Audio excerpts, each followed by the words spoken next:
Good morning, class. So, this is how you're going to answer task 1, 2, and 3 in your learning activity sheets in English. So, yan lang muna. Huwag nyo munang sasagutan yung task 4, 5, and 6. At saka yung the rest. So, wait for the instructions for that. Okay. So please be guided by your learning activity sheets. So, when you are listening to this screen recording, so make sure that you have your learning activity sheets with you. And your answer sheet, of course. Okay. So, in task 1, what you're going to do is, you will copy the table in your answer sheet and fill it with unfamiliar words you encountered while reading the story of the Hands of the Blacks.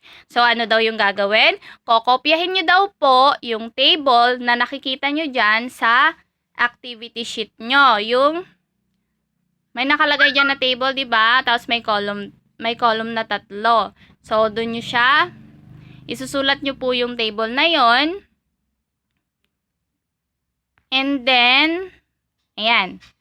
So, ayan. So, in the table, so you can see there the unfamiliar or difficult word. So, ilalagay nyo dyan sa column na yan yung mga unfamiliar words you have encountered while reading the story of the Hands of the Blacks. So, isusulat nyo dyan lahat yung mga unfamiliar words.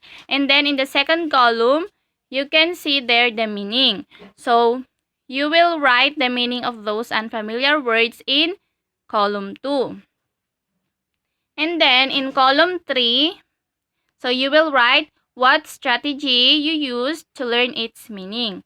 So, andito po yan para masagutan nyo yung column 3. Ayan. So, here are the different strategies for you to help improve vocabulary. So, dito nyo po makukuha yung sagot nyo sa column 3. Ayan. So, we have number 1, context clues.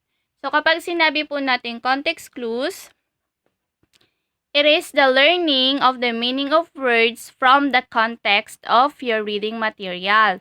It can be the most useful strategy to increase your vocabulary comprehension.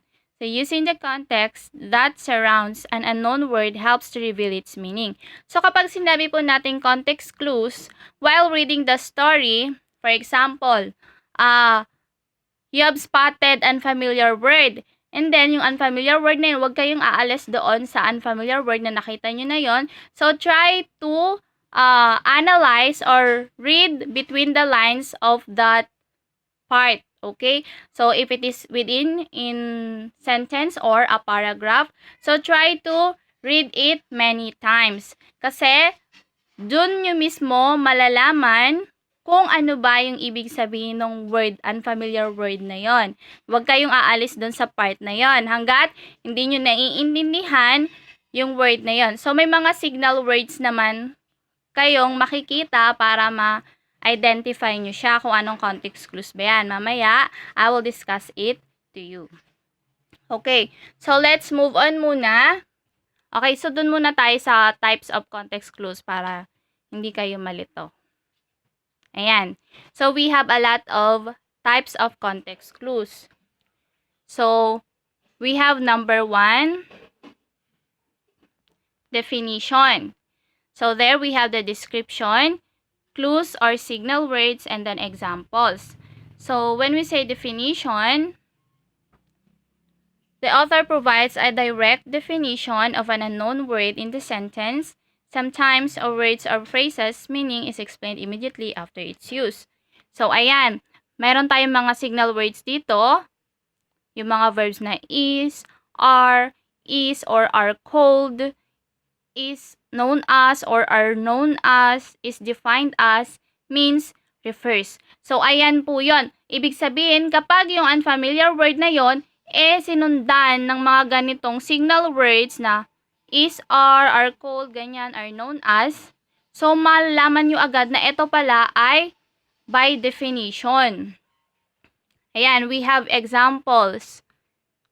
So, ayan, we have the note at the upper part. So, highlighted words daw found below are main words, and their meanings are based on the context, while underlined words are the signal words.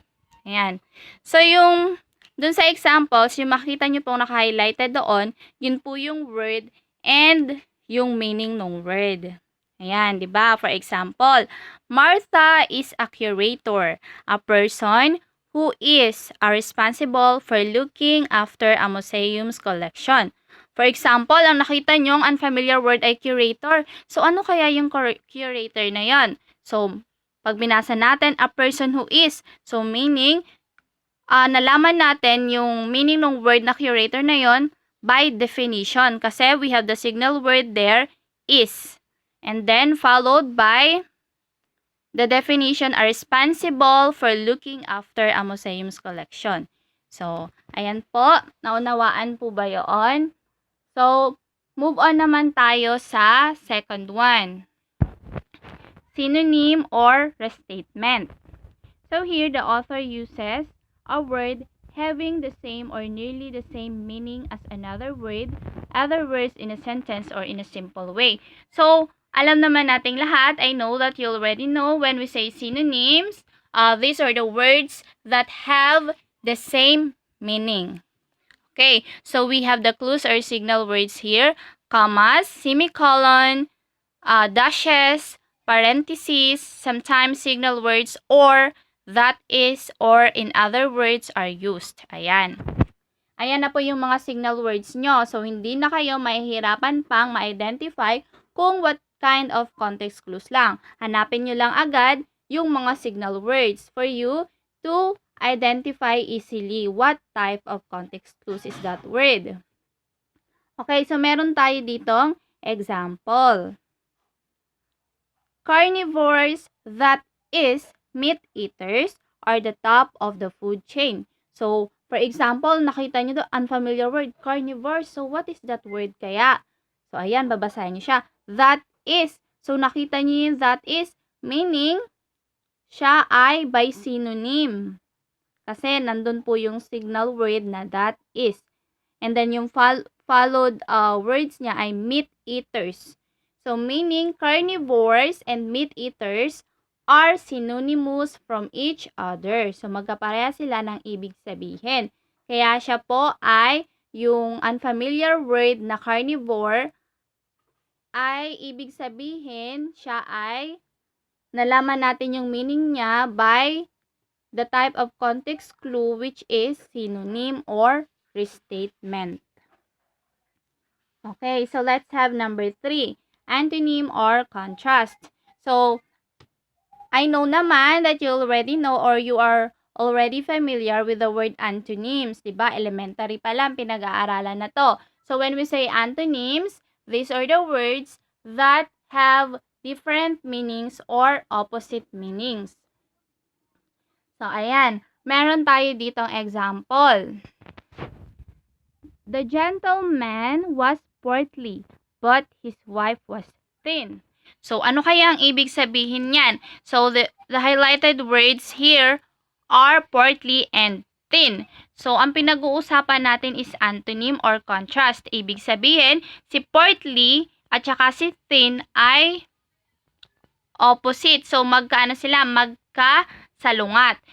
So, kung si wife ay thin, ibig sabihin, si gentleman, which was portly, ibig sabihin siya ay mataba kasi yung asawa niya payat. Yung pinag-uusapan natin, magkasalungat or magkaiba ang kahulugan. So, yun po yun. And then, we have another example. While Luis is hardworking, ayan, his indolent brother spends most of the time watching TV or sitting around with friends. So, ano kaya ang ibig sabihin ni hardworking? So, alam naman nating lahat, when we say hardworking, masipag. And then, indolent, kung si Luis ay masipag, so ang kanyang brother ay tamad. Kasi nga, ang pinag-uusapan natin is antonym, magkasalungat. So, kapag sinabi nating indolent, ang synonyms niya ay lazy. Okay, we have number 4. Comparison. Yan, nagkakaroon tayo ng pagkukumpara. So, yung mga signal words na pwede ditong gamitin ay like, as, similar to, in the same way, likewise, resembling to, and also. Ayan, we have examples. My brother is enthralled by birds similar to the way that I am fascinated by insects. Ayan. So, ang ibig sabihin, so for example, we have the unfamiliar word enthralled. So, ayan, paano natin malalaman yung meaning niya? My brother is enthralled by birds similar to the way that I am fascinated by insects. So, in Tagalog, kapag sinabi natin enthralled, mahilig siya or nawiwili siya sa mga ibon, similar o katulad din nung ako na fascinated naman by insects, na mahilig naman ako sa mga insekto. So, ayan. So, they are compared with each other, 'di ba? So, yung isa mahilig siya sa mga ibon, siya naman mahilig siya sa insects. Ayan. So, kapag nakita niyo yung mga words na like, as, similar to, ibig sabihin, comparison po agad yon. And then, we have number 5, example or explanation.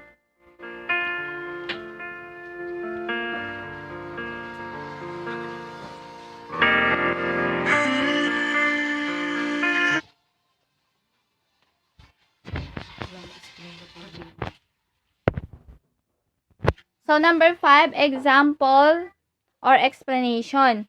So, here po, we have the signal words for example, for instance,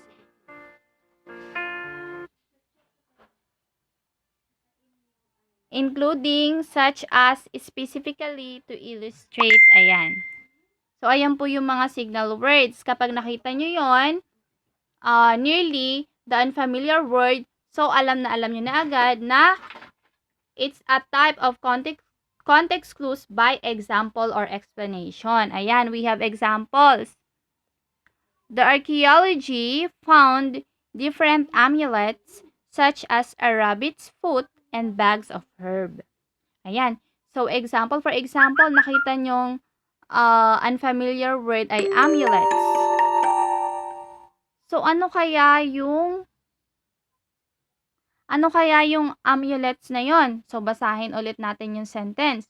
The archaeologist found different amulets such as. So, nakita natin yung signal word na such as a rabbit's foot and bags of herb. So, ibig sabihin, yung such as na yon, nagbibigay clue siya na yung word na yon ay by example.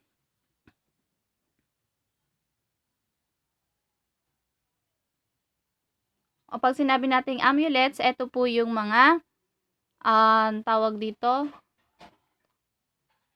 yung katulad ng rabbit's foot and bags of herb na yon, mga antique siya which is from the past. Okay, so we have another example. Number 2. Paula was suspended from school because of several infractions of the rules including smoking in the bathroom and dressing improperly. So kapag sinabi nating infractions, so nakita naman natin yung example doon, is smoking in the bathroom and dressing improperly. So nasuspended siya kasi nga marami siyang mga violations. Ayan, yun po yung ibig sabihin ng infractions. So, number 6, cause and effect. So, when we say cause and effect, malinaw naman po sa atin kapag sinabi nating cause, yun po yung dahilan. At kapag sinabi naman nating effect, yun po yung bunga kung bakit nangyari yung isang bagay. So, we have here the signal words as a result, accordingly, because, since, consequently, hence, for this reason, if, or then. Ayan.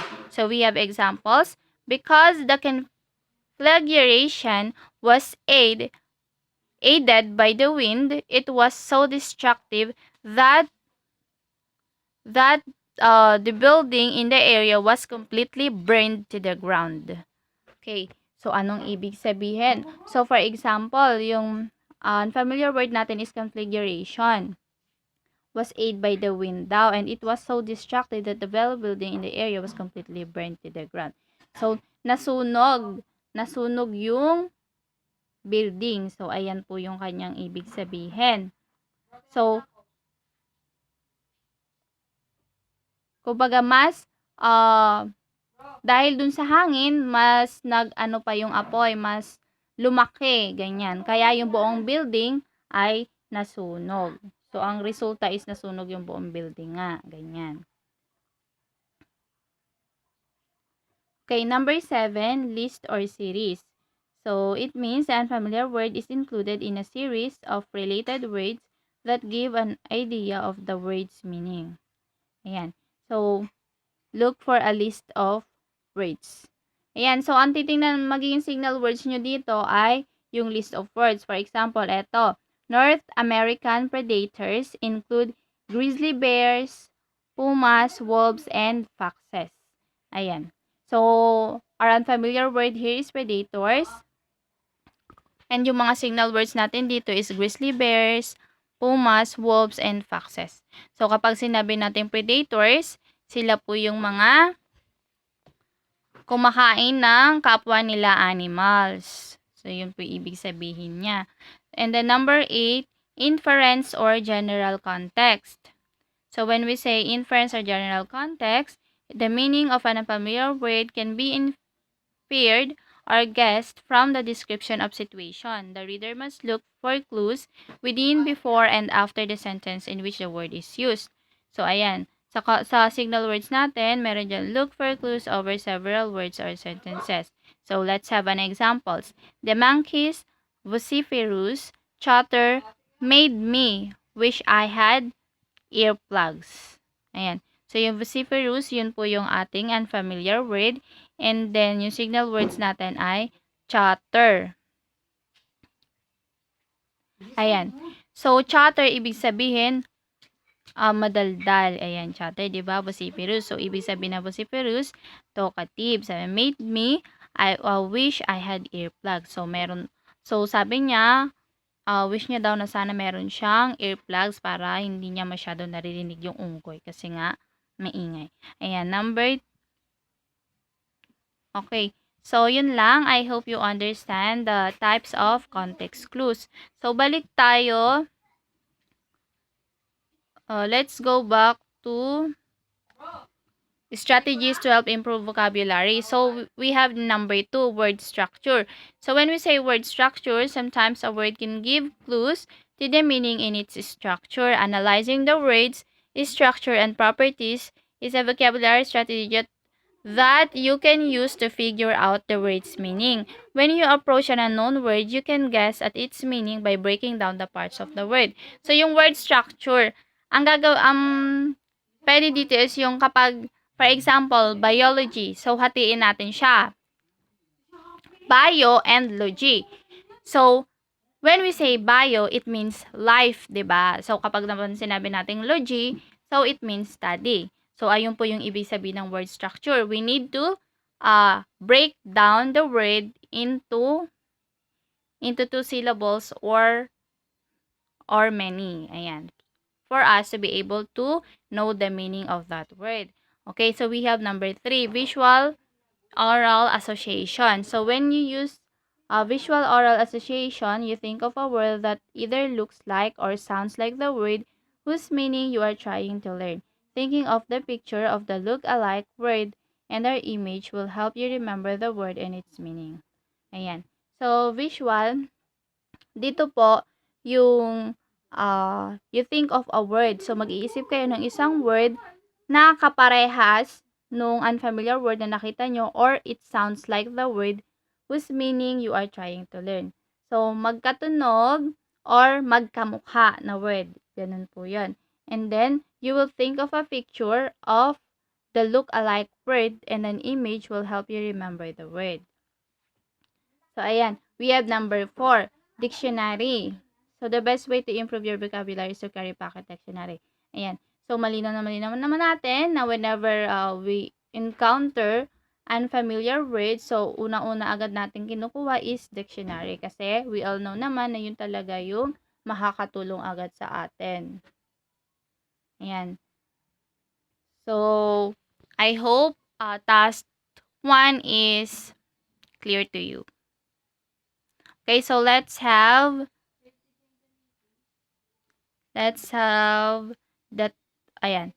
So, here is the story pala, entitled The Hands of the Blacks. Ayan. So, pwede nyo siyang basahin or I can send you naman the link or the word format where you can read the story. So, isa-send ko na lang sa GC nyo. Ayan. Ayan, we have the task 2. So, in task 2, you need to copy all the sentences from number 1 to 5 in your answer sheet.